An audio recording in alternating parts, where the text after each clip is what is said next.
time. We're outside having a grand old time.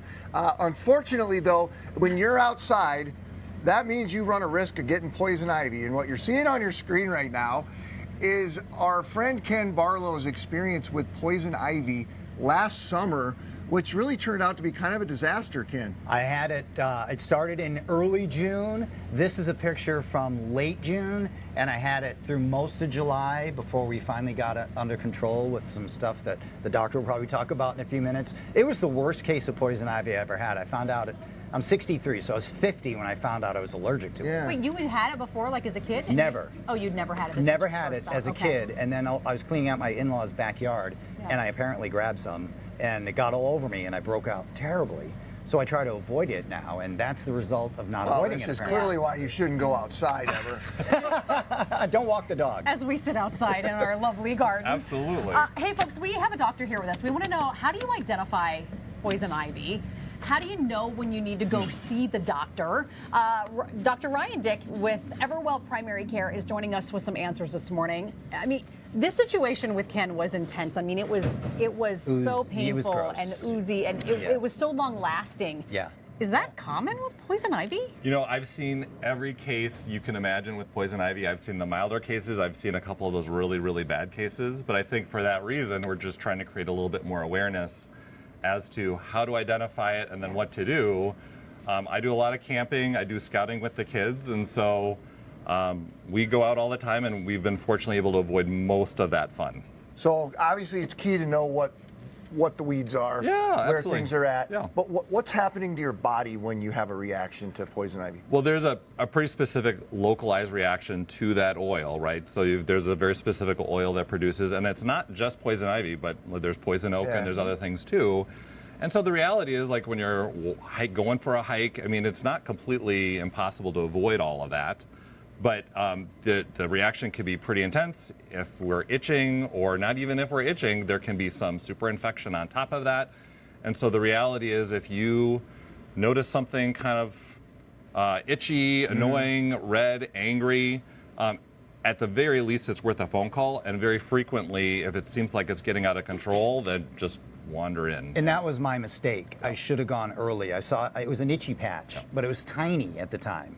I didn't realize that the oil or whatever it is got all over my leg until it was almost too late. I was out of the country.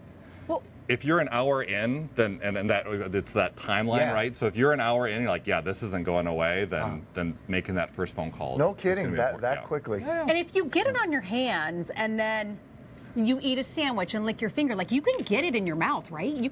You can. It's very challenging to do. It's much more common if you kind of imagine like this an imaginary like car oil. Yeah.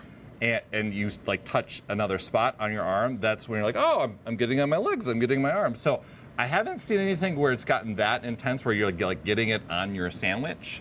But like you can get it in your eyes. Yeah. You can. I had it You there. should never be burning anything that is leafy and green anyway. But that's when you can inhale it in Is your it lungs. toxic? And it is toxic. No It's- kidding. No. Wow. Can it come in off a pet? If like a pet brushes up into this stuff? I would say it'd be very challenging for that to Okay. happen. It's truthfully very difficult to transfer it from one person to the next or Okay. one pet to the next. But the reality is, like, you know, like if you brush up against it, you don't have to brush up against a lot of it to have a really impressive reaction.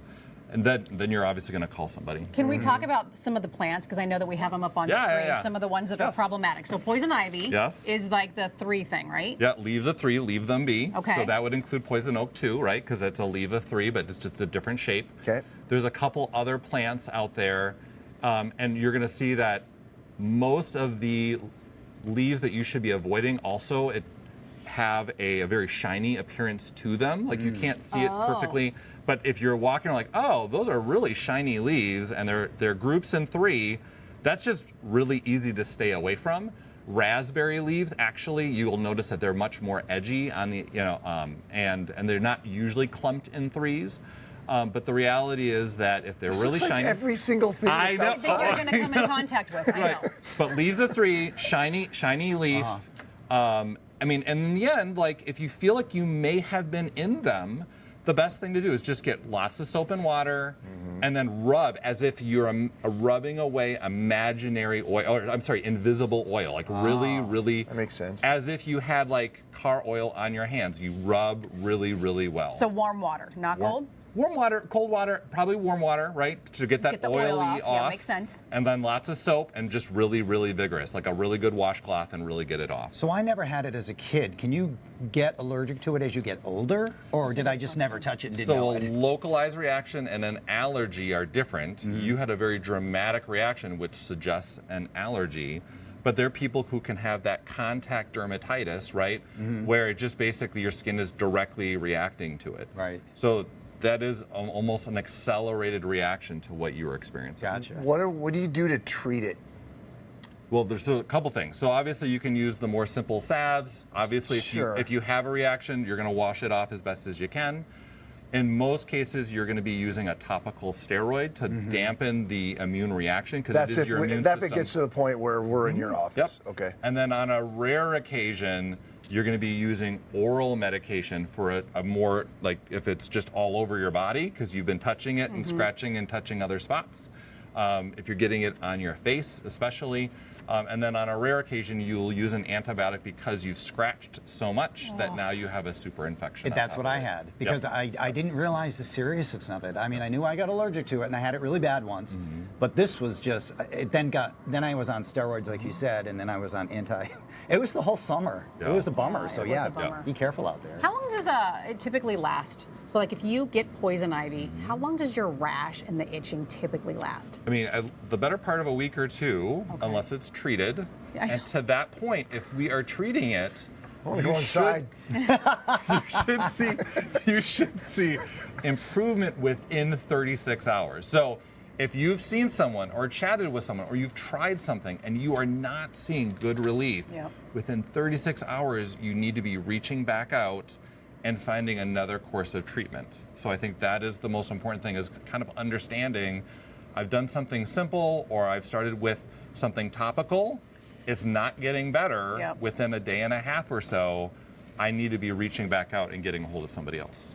And that was my mistake. I waited and thought, oh, I'm not going to bother with that. Doctors Even though it's minimize itching. things on themselves all the time. How I often mean, are I'm you a guy. I don't like the people doctors. in the Yeah. office Yeah.